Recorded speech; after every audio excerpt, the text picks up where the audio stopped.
현재 가장 큰 문제는 우리의 현황 파악이 상당히 중요한 이슈라고 생각이 들고요. 그 방향에 대해서는 뭐 우리가 다양한 형태의 대안을 만들어줄 수 있기 때문에 주요한 이슈들만 정책 방향으로 말씀드리도록 하겠습니다. 국가 부채의 문제는 사실 지금까지 큰 문제가 되지 않았습니다. 왜냐하면 클로즈드 이코노미에서 부채 문제는 어차피 국민들 간의 소득을 분배하는 과정이라고 봐왔고, 또 한편으로는 이러한 그 부채를 하나의 경기 부양의 수단으로 봤기 때문에 그렇습니다. 그런데 이제 글로벌 사회에서는 이 부채 개념이 완전히 달라지게 됩니다. 가장 큰 문제는 건전성 문제죠. 국가의 건전성 문제인데, 이 건전성은 곧 국가의 신용도와 관련되기 때문에 총체적으로 관리를 하지 않으면 안 됩니다. 그래서 재정 문제는 그 글로벌 경제 사회에서 상대적인 컴패러티브 어드밴티지를 찾는 방향으로 모든 것을 정리를 해줘야 된다 하는 생각이 들고요. 또 하나는 경제 활성의 수단이라고 했는데 실제로 적자 재정이 경제 활성화에 기여를 하지 못하고 있습니다. 과거에는 이러한 적자가 사실상 거의 모두 경제 개발에 투자가 됐었는데, 지금은 경제 개발이 아니라 수동적 지출, 즉 의무적 지출이나 혹은 소비 지출에 소요가 되고 있기 때문에 그렇습니다. 또는 정부 채권이 이게 이제 과거에는 국내에서 소화됐을 때는 큰 문제가 아닌데, 대외적으로 보면 이게 이제 투기의 대상이 돼버렸다는 문제죠.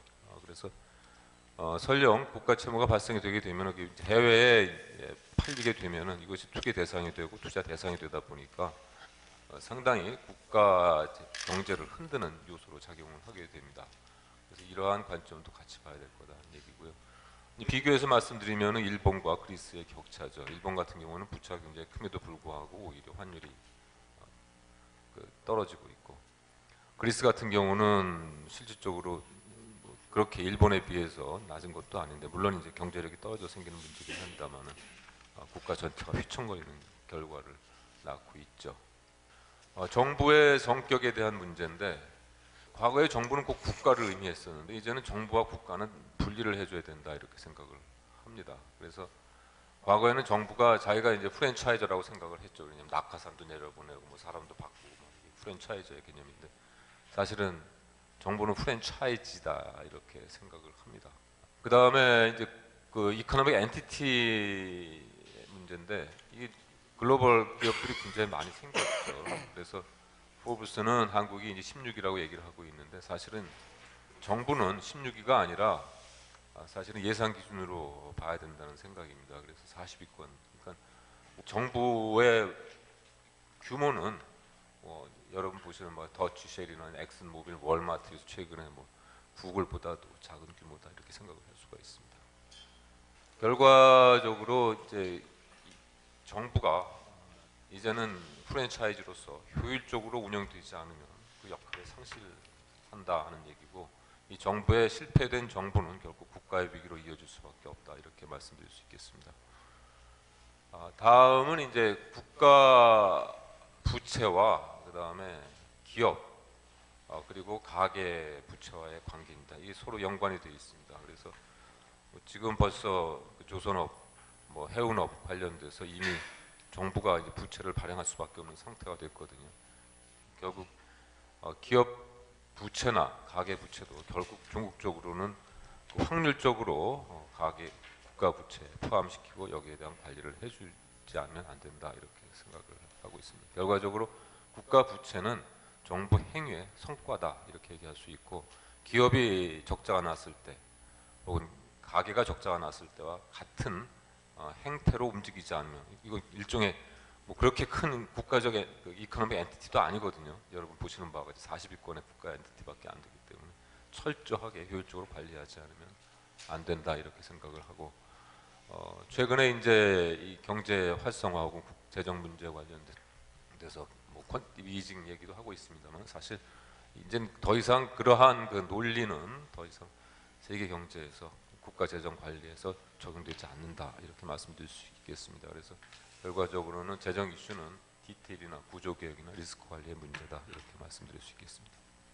부채 범위는 그 국가 부채만 얘기하고 있습니다만은 공공 부채도 같이 얘기를 해야 될 거고요. 특히 사회보험에 관련된 예상되는 부채도 이 부채 범위에 철저하게 반영을 해줘야 됩니다. 그러니까 이 문제 사회보험 문제는 흔히 이제 문제는 policy of timing 정책의 시점하고 지출의 시점이 굉장히 다르게 나타납니다. 특히 건강보험이 그렇고 국민연금이 그렇습니다. 그래서 지출 시점을 정확히 예측을 하고 정책을 만들어주지 않으면 안 된다 하는 얘기인데 지금 현재 정부는 마치 정책 시점이 지출 시점으로 착각을 하고 정책을 꾸미고 있다는데 굉장히 큰 문제가 있습니다. 정부 부채와 민간 부채 문제도 민간 부채가 늘어난다는 의미는 가계 상태가 나빠진다는 얘기거든요. 가계 상태가 나빠진다는 얘기는 가계들이 결국 자기들의 문제를 국가나 사회에 이전시킬 수밖에 없습니다. 그래서 가계 부채가 증가했을 때는 결국 정부 부채도 같이 증가할 수밖에 없다 이렇게 말씀드릴 수가 있고요. 또 다른 문제는 이제 가계와 기업들이 이러한 부채 문제나 혹은 상황이 악화되는 것에 대한 대응할 능력이 점점 떨어지고 있다 이렇게 말씀드릴 수 있겠습니다. 특히 가계 같은 경우에 있어서는 과거에는 가계가 상당한 자산을 보유하고 있었는데 이제 자산이 없죠. 보유 자산이 계속 떨어지고 있고 저축률도 계속 떨어지고 있습니다. 그래서 불경기가 한 번, 뭐 두 번 오게 되면은 가계는 휘청할 수밖에 없고 그것은 결국 중산층 붕괴와 양극화로 이어질 수밖에 없다. 기업도 역시 마찬가지라고 생각이 듭니다. 정부 부채가 소득 재분배 효과가 굉장히 크게 그러니까 부정적으로 작용을 하고 있습니다. 그래서 일반적으로 근로자층으로부터 고령자 세대로 소득이 재분배가 되고 있는데 사실은 지금 일부 국가에서는 고령자들이 근로자들보다 부자거든요. 그럼에도 불구하고 이런 현상들이 계속 나타나고 있다 하는 말씀을 드릴 수가 있고 또 하나는 이제 이자의 부담에 대한 역진성이 굉장히 큽니다. 일단은 정부 채권을 고령자들이 많이 가지고 있을 수가 있다 이렇게 볼 수가 있고 또 거기에다가 앞으로 이자율까지 상승하게 되면은 이자 부담이 2배가 된다는 얘기니까 양극화가 심화될 가능성이 굉장히 높다 이렇게 말씀드릴 수 있겠습니다. 그리고 또 다른 하나는 이제 정부 부채가 가지고 있는 국민 경제적 의미가 굉장히 크기 때문에 우리가 정책적으로 설명할 수 없는 엑스 에피션시가 지금 계속 발생하고 있다 이렇게 말씀드릴 수 있겠습니다. 그래서 정부 부채를 엑스 인에피션시가 발생하고 있기 때문에 정부 부채를 제대로 관리하게 되면 나름대로 경제가 상당히 거꾸로 리버스가 작용을 한다고 저는 보고 있는데 정부 부채만 잘 관리를 해줘도 엑스 에피션시가 발생할 수 있다 이렇게 말씀드릴 수 있겠습니다. 재정 현황은 뭐 최근에 업데이트는 요새 계속 이제 데이터가 자꾸 새로운 데이터가 나와가지고 업데이트를 못 하고 있는데 2060년 장기 재정 전망에 따르면은 뭐 국세 수입, 사회보험 수입, 기타 수입해서 GDP 대비해서 뭐 수입 부분도 늘어나고 있고 지출 부분도 늘어나고 있습니다. 문제는 이제 수입 부분에서 사회보험 수입이 굉장히 크다는 거죠. 또 한편으로는 그 성장과 관련될 수 있는 재량 지출의 비중이 타입가 났는데요. 줄고 있다 하는 게 문제입니다. 지출 리스크는 고령화 문제가 가장 심각한 문제입니다. 그리고 복지 지출이 늘어남에 따라서 우리 지출 단가가 상승하게 되고 이게 예상보다 굉장히 클 가능성이 굉장히 높다는 말씀입니다. 그래서 수요와 공급 부분을 봤을 때 공급은 제한되어 있는데 수요는 계속 늘어나거든요. 그리고 의료 복지 단가가 늘어날 수밖에 없겠죠. 그래서 이게 불가피하게 만약에 정부가 의무 지출을 통제하게 되면 결국 또 퀄리티가 떨어지는 문제가 있어가지고 돈은 제대로 지출하는데 국민들의 복지 만족도가 떨어질 수밖에 없습니다. 그래서 또 다른 거기에서 새로운 니즈가 생길 수밖에 없습니다. 그래서 이러한 악순환 문제가 발생될 수가 있다 이렇게 말씀드릴 수 있고요. 수입 리스크에 관련돼서는 뭐 말씀드린 바와 같이 성장률이 계속 낮아지고 있고 국민들의 조세 부담에 대한 조세 저항 기능이 커지고 있습니다. 그리고 수출 감소라든지 주기적 해외 외환 위기가 발생됨에 따라서 우리 경제가 영향을 받겠다 이렇게 말씀드릴 수 있겠습니다. 재정 안정화 방안으로 재정 준칙이나 사회보험 개혁, 인구 감소 및 성장률 제고에 관련된 구조 개혁이 필요한데 최근에 재정 건전화 특별 법안이 지금 이제 최근에 제정을 했는데 방향성은 상당히 틀리지 않는다 이렇게 보고 있습니다. 그러나 문제는 사실은 7대 사회보험을 이야기를 하면서 기금 통합 관리만 이야기를 하고 있지 이 7대 사회보험을 어떤 식으로 관리할 것인가에 대한 고민은 전혀 하고 있지 않다는 얘기고요.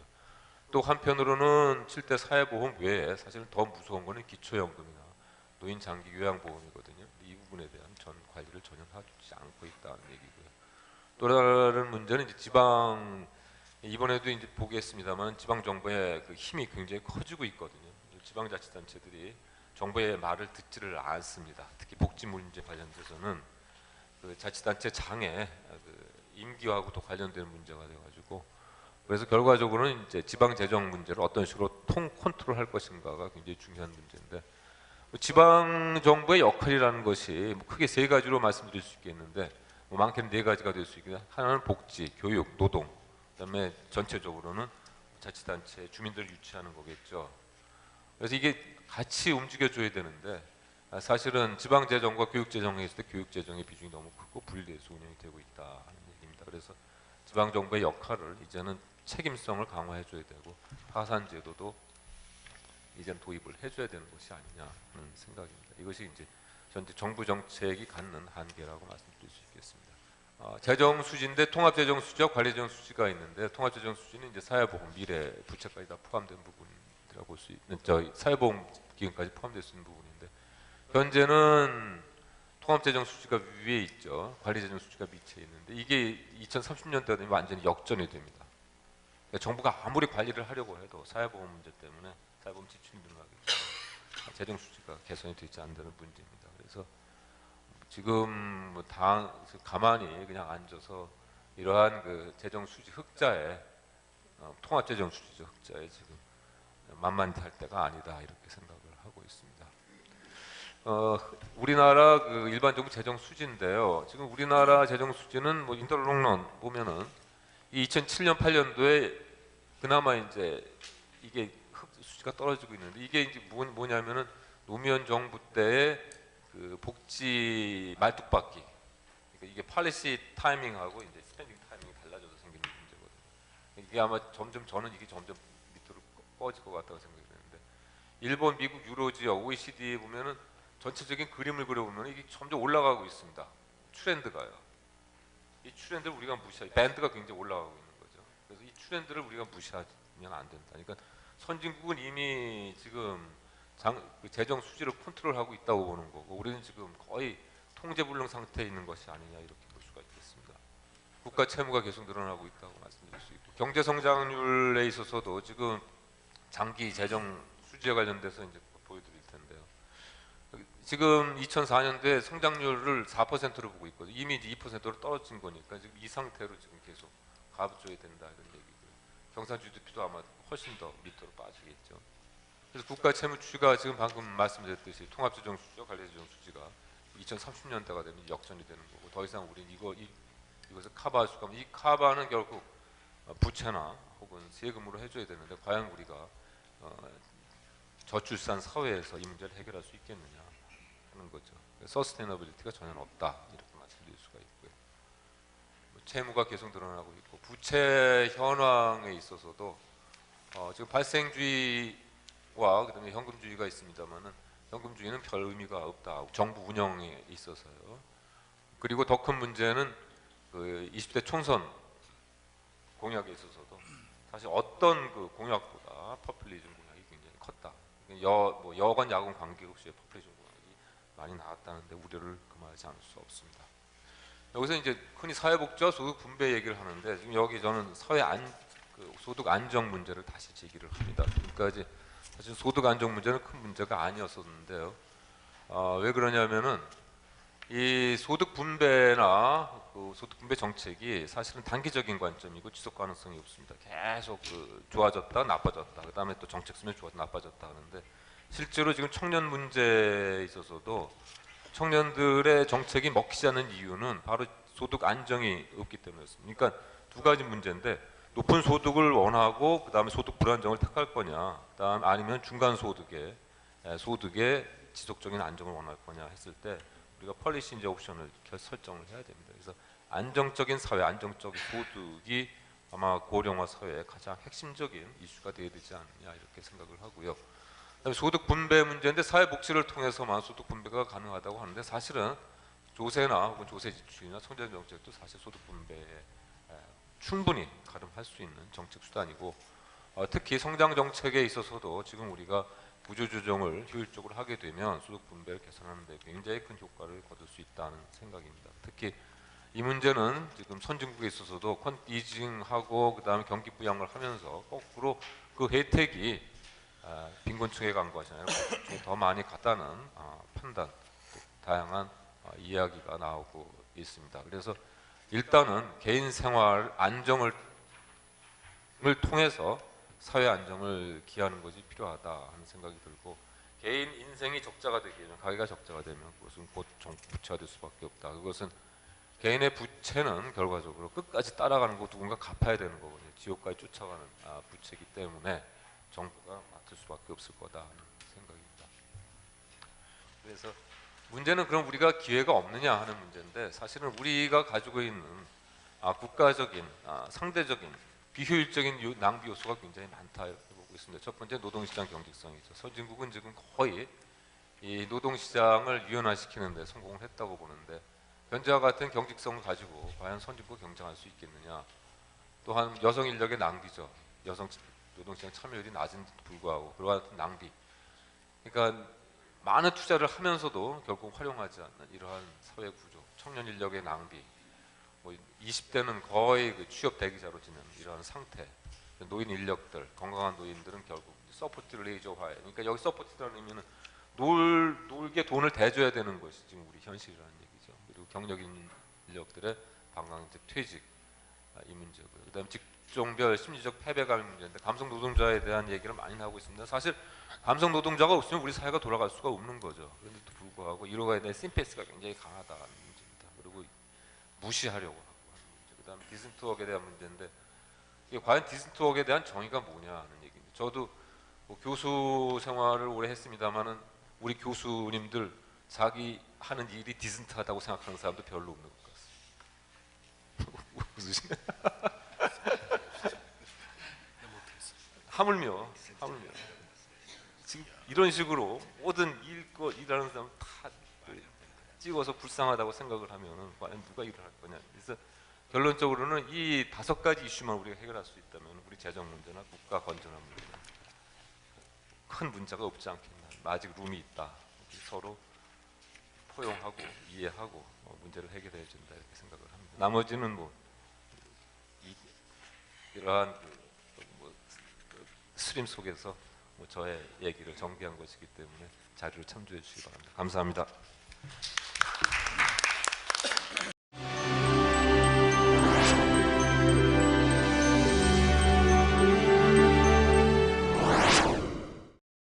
그래서 저의 평소 생각은 정부가 제대로 해야 될 일을 하고 있는지 이것이 상당히 중요하고, 그런 관점에서 국가 채무 재정 건전성도 평가할 필요가 있다고 생각을 합니다. 먼저 개념 및 현황입니다. 아시는 바와 같이 재정 건전성이라고 하는 것은 채무 불이행이 발생하지 않으면서 재정 수지를 균형으로 회복할 수 있는 가능성이라고 이제 일반적으로 논의되고 있습니다. 간단한 수식은 그렇습니다. 결국 Y라고 하는 것은 이제 GDP이고, D는 국가 채무의 변화율입니다.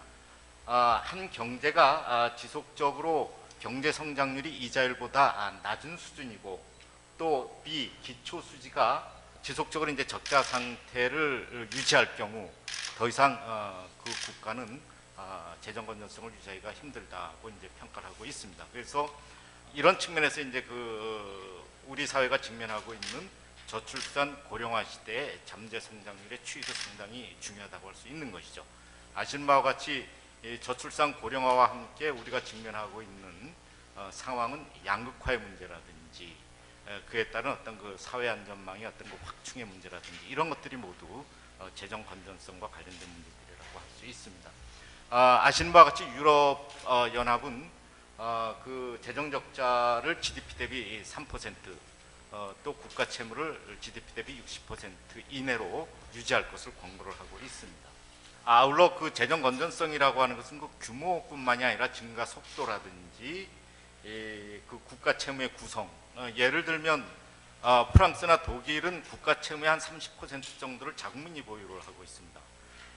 그 미국은 한 60%고 일본은 한 90% 정도를 자국민이 보유하고 있다고 보고가 되고 있습니다. 그래서 결국 그 일본의 경우 200%에 달하는 국가 채무 보유국이지만서도 그 국가 채무를 누가 보유하고 있는가도 상당히 중요하게 봐야 될 측면이라고 할 수 있습니다. 이런 것들이 종합적으로 고려가 되어야 될 것 같고요. 우리의 경우 통합재정 수지가 2007년 노무현 정부 말기에 37조 원 흑자, 그리고 관리재정 수지가 6.8조 원 흑자 상태에서 지속적으로 이제 그 적자 상태. 물론 이제 그 2008년 경제 위기의 여파도 있고 최근에 이런 양태를 보이고 있습니다. 2015년 기준으로 46.5조 원 그 관리재정 수지 적자를 보이고 있고, 특히 이 문제가 되는 것은 이 기초재정 수지가 2013년 이후에 적자로 전환되고 있다는 게 상당히 주목해서 봐야 될 거라고 생각을 합니다. 국가 채무와 적자성 채무의 어떤 그 GDP 대비, 특히 이 표에서는 적자성 채무가 갈수록 확대가 되고 있다는 것입니다. 그래서 2015년 추경 예산 기준으로 봤을 때 한 그 55% 정도까지 적자성 채무가 늘어나고 있다는 게 이제 그 주목해야 될 거고요. 우리나라의 그 재정 건전성을 평가하는 지표가 여러 개가 있지만 최근에 이제 무디스가 2014년 5월 기준으로 OECD 국가들의 재정 여력을 평가를 했습니다. 우리나라는 상당히 재정 여력이 강화한 것으로 평가가 되고 있습니다. 여기서 말하는 그 피스컬 스페이스, 재정 여력이라고 하는 것은 정부가 특단의 조치를 취하지 않으면 그 국가가 디폴트, 채무 불이행의 상태로 넘어가게 될 그런 수준에서의 국가 채무와 현재 수준의 국가 채무의 차이죠. 그래서 이 차이가 크면 클수록 그 국가의 재정 건전성이 상당히 양호한 것으로 평가가 되고 있습니다. 무디스의 평가에 의하면 124를 초과하게 되면은 재정 건전성이 상당히 안전한 것, 세이프한 걸로 평가가 되고 있는데 우리는 상당히 안전한 걸로 평가가 되고는 있습니다. 여기서 이제 그 앞에서 무디스 기준은 국가 채무 기준이고 이건 현금주의 기준이고 우리가 그 발생주의 기준에 따르면 국가 채무는 더 늘어나게 되고 공공부문 부채까지 이제 포함시키게 되면은 GDP 대비 60%가 넘어가게 되는 것이죠. 저는 뭐 전반적으로 아직까지는 그 우리나라의 재정 상태가 건전한 기조를 유지하고 있다 이렇게 판단하고 있습니다. 하지만 그 우리가 처해 있는 저출산 고령화, 양극화 문제 등을 고려했을 때 향후 복지 재정을 중심으로 해서 재정 지출 확대 요인이 잠재화돼 있고 급격히 증가가 전망이 되고, 그런데 여전히 이 세수 확충은 상당히 더딘 이런 상태가 재정 건전성을 악화시키는 요인으로 작용할 것이다 라고 보고 있습니다. 그동안의 어떤 그 평가를 통해서 재정 건전성을 악화시킨 요인들을 보게 되면 먼저 예산 낭비와 재정 지출의 비효율을 지적할 수 있겠습니다. 아시는 바와 같이 그 MB 정부의 부실한 해외 자원 개발, 막대한 규모의 에너지 공기업을 중심으로 해서 공공기관 부채가 증대를 했습니다. 그리고 4대강 사업으로 인한 재정 손실과 그 이후에 발생하는 그 환경 유지 비용, 그리고 최근에 보고되고 있듯이 이 방위사업청 비리로 인한 국방비 손실의 발생이라든지 그 최소 운용 수익 보장 제도를 통한 그 기반으로 한 사회 간접 자본의 과잉 중복 투자, 이런 문제들이 이 재정 지출의 악화를 초래하는 요인들로 평가가 되고 있습니다. 다른 측면에서는 우리나라가 OECD 국가 중에서 상당히 조세 부담률이 낮고 또 국민 부담률도 낮은 국가라는데 또 다른 원인이 있다고 생각을 합니다. 보시는 바와 같이 국민 부담률은 멕시코와 칠레 다음으로 낮은 수준이고 조세 부담률은 멕시코 다음으로 낮은 수준입니다. OECD 국가 평균에 비해서 한참 뒤떨어진 상태에 있다는 것이죠. 이와 같이 우리나라의 그 조세 부담률, 국민 부담률이 낮아질 수밖에 없었던 원인은 여러 가지가 있지만 최근에 정부의 정책에서 그 원인을 찾아보게 되면은 이명박 정부에서 추진했었던 감세 정책과 박근혜 정부에서 추진했었던 증세 없는 복지, 이것이 결국 2008년 이후에 우리의 조세 부담률을 떨어뜨리는 확장하지 못하는 그런 요인으로 이제 작용을 했다는 것입니다. 뭐 이명박 정부에서 추진했던 주요 세법 개정안은 참고 자료로 넘어가겠습니다. 박근혜 정부에서도 넘어가도록 하고요. 그렇다면 우리가 이 직면한 재정 건전성 약화 추이를 강화하기 위해서 어떠한 정책적인 대안들이 필요한가? 먼저 저는 그 재정 지출의 효율화가 선행돼야 한다고 생각을 합니다. 아시는 바와 같이 우리나라는 GDP 대비 규모로 봤을 때나 총지출 대비로 봤을 때 국방비와 경제 관련 사업비의 비중이 상당히 높다고 할 수 있습니다. 반면에 사회보호 관련 지출 규모는 OECD 평균의 한 3분의 1 정도에 불과하다는 것이죠. 저는 여전히 우리나라의 조세재정 체계가 기존의 개발연대 시대의 선택과 집중의 어떤 그 논리를 기반으로 하고 있다고 생각을 합니다.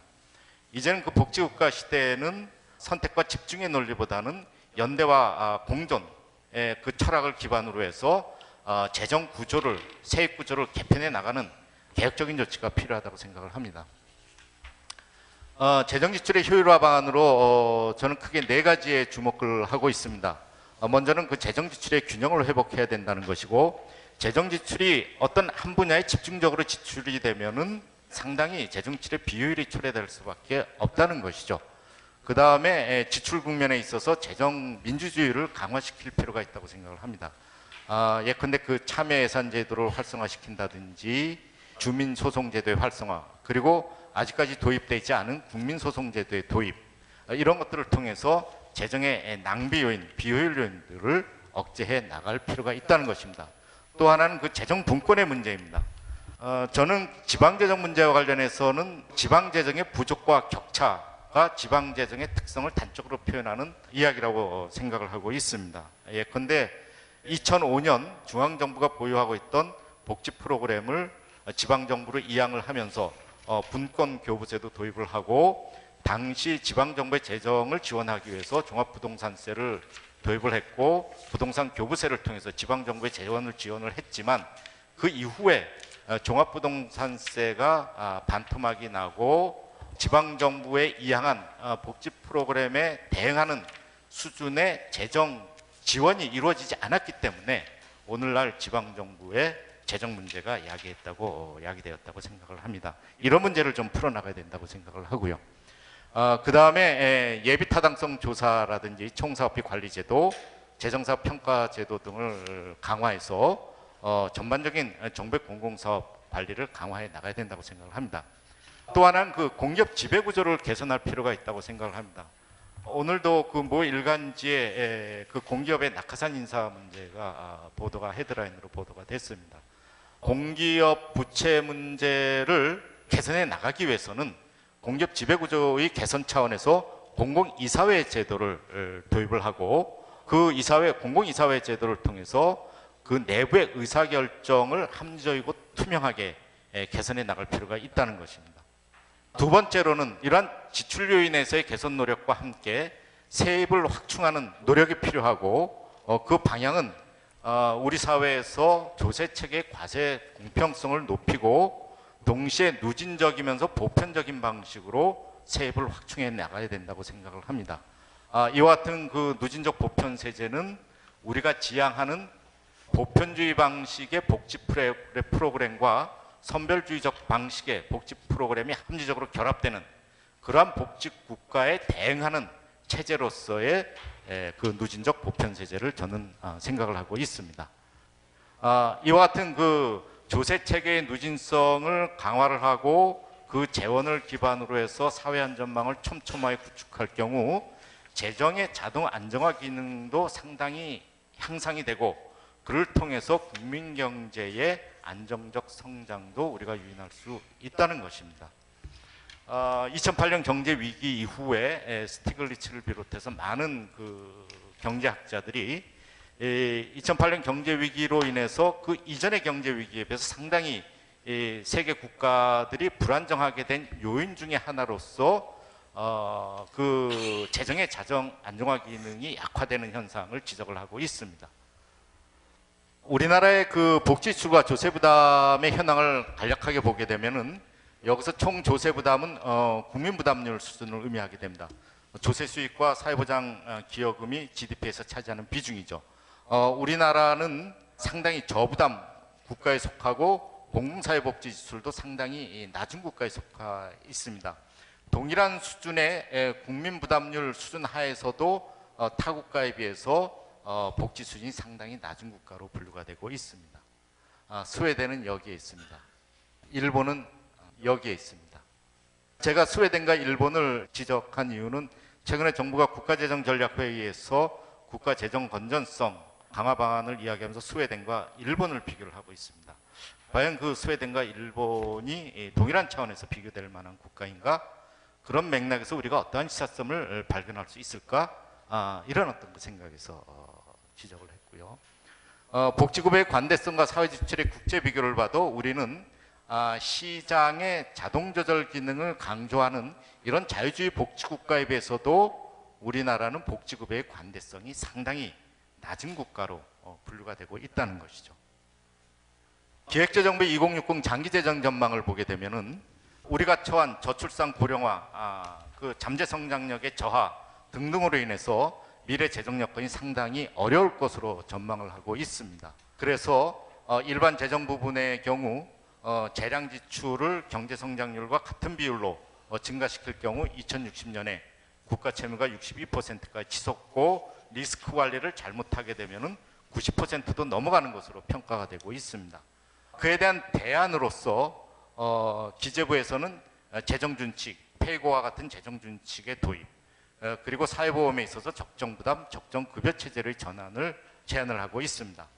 저는 여기에 대해서 저부담, 저복지 상태에 우리 경제가 놓여 있기 때문에 재정 지출을 감축시키는 그런 엄격한 재정 준칙보다는 국민 부담률을 높이는 방식으로 재정 준칙 폐고가 활용되어야 된다는 것입니다.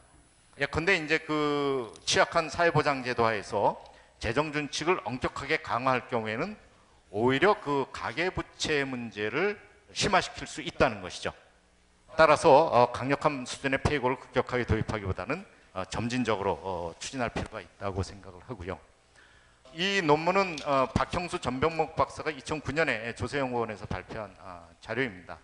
저출산 고령화 요인을 고려했을 때 베이스라인이라고 하는 것은 기존의 조세 부담률과 어떤 그 제도적 요인들은 그대로 고정시킨 상태에서 저출산 고령화 요인으로 인해서 잠재 성장력이 떨어지게 되고 그 요인으로 인해서 국가 채무가 어느 정도까지 증가할 것이냐 보게 되면 2014년 기준의 조세 부담률을 그대로 유지했을 경우 2050년에 국가 채무는 110%까지 증가를 한다는 것입니다.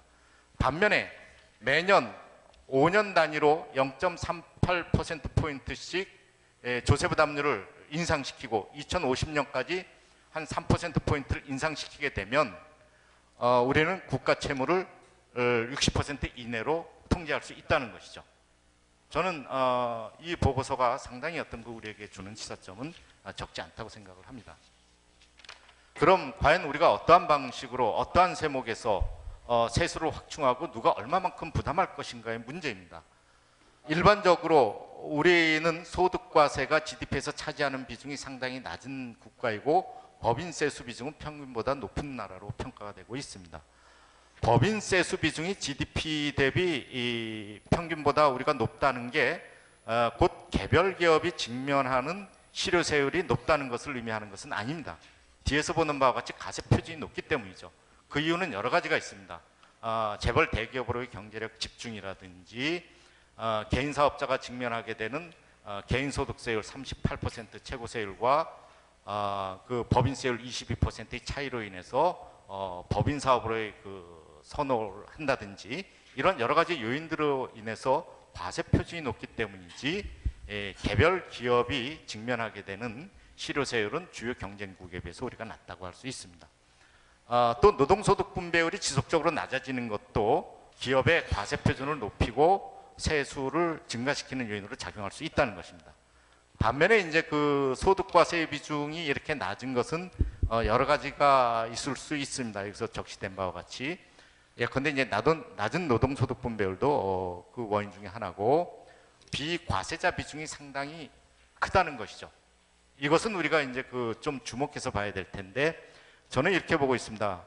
최근에 이제 근로소득자의 그 비과세자 비중이 한 50% 가까이 높아졌는데, 이와 같이 그 비과세자 비중이 높게 된 이유는 노동시장에서 저임금 근로자의 낮은 임금을 정부가 다양한 방식의 소득공제를 적용해서 지원을 해줬기 때문이라는 것입니다.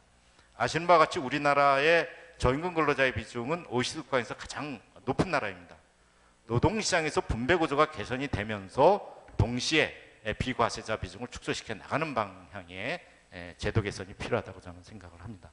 다음으로 이제 그 사회보장 기여금입니다. 사회보장 기여금에 있어서 특히 고용주 부담의 사회보장 기여금 비중이 낮다는 것입니다.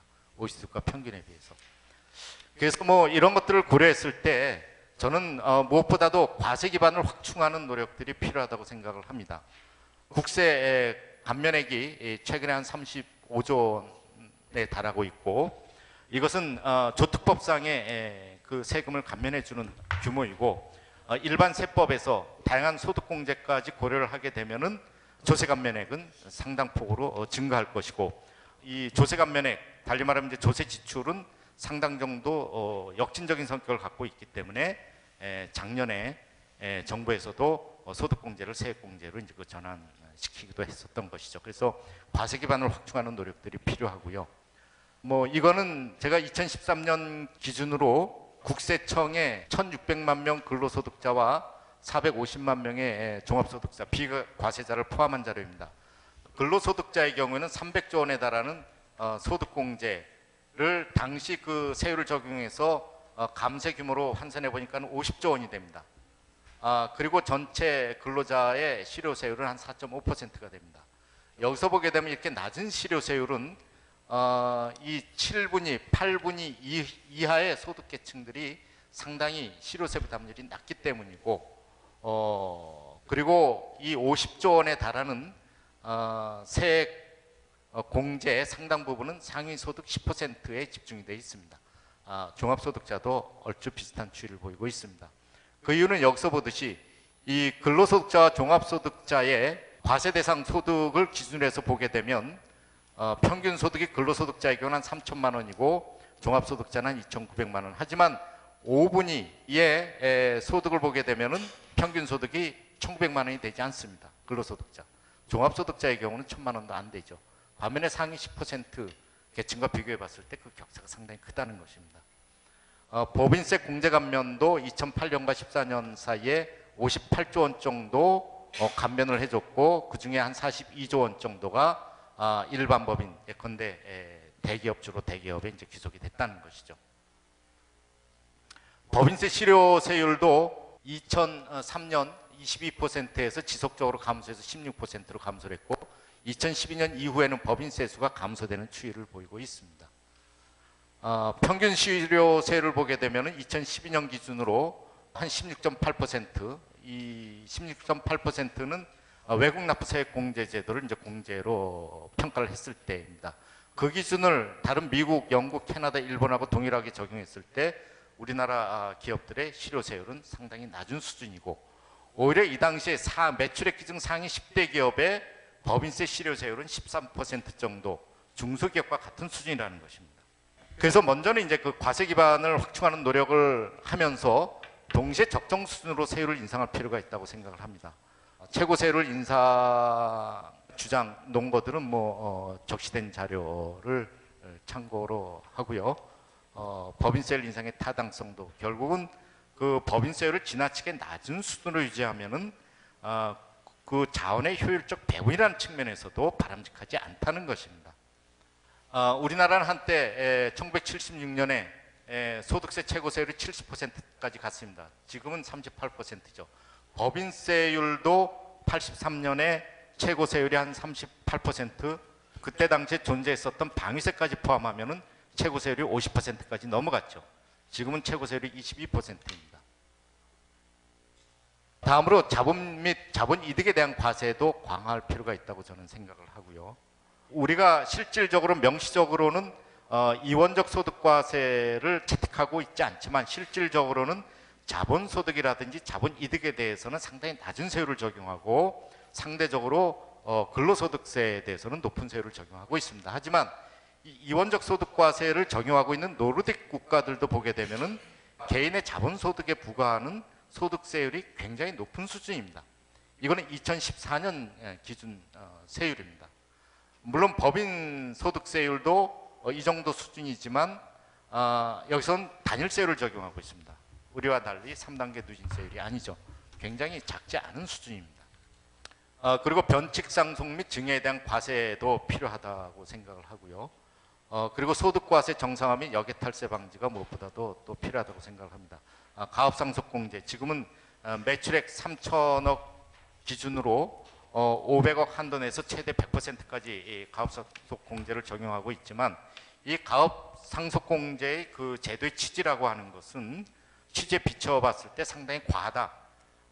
이것은 그 상속 및 증여세 제도를 상당히 무력화시킬 수 있는 그런 어떤 요인으로 작용할 수도 있기 때문에 개편이 필요하다고 생각을 하고요.